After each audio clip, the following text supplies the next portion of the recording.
Hello అండి, welcome to Vakratunda kitchen. ఈరోజు మా వక్రతుండ కిచెన్లో మధ్యాహ్నం వంటలు చూపిస్తాను రండి. ముందుగా వేడిగా మామిడికాయ పెసరపప్పు కాంబినేషన్లో పప్పు చేసుకున్నాము. చాలా బాగుంటుందండి. తర్వాత ఈ పప్పులోకి నంచుకోవడానికి అటుకులతో చేసిన వడియాలు, చల్లమిరపకాయలు వేయించుకున్నాము. తర్వాత వచ్చేసి తోటకూర ఆలు కర్రీ చేశానండి. చాలా బాగుంటుంది. కర్రీ రెసిపీ కావాలంటే టైటిల్ పైన మీకు లింక్ ఇస్తాను, చూడండి.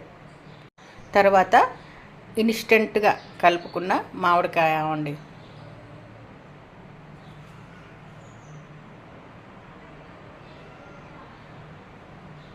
తర్వాత ఇవన్నీ కలుపుకోవడానికి వేడిగా అన్నము, ఫైనల్గా పెరుగు. అంతే అండి ఈరోజు మా మధ్యాహ్నం వంటలు. నచ్చితే ఒక లైక్ చేయండి. మా ఛానల్ని తప్పకుండా సబ్స్క్రైబ్ చేసుకొని మాకు సపోర్ట్ చేయండి. Thank you for watching.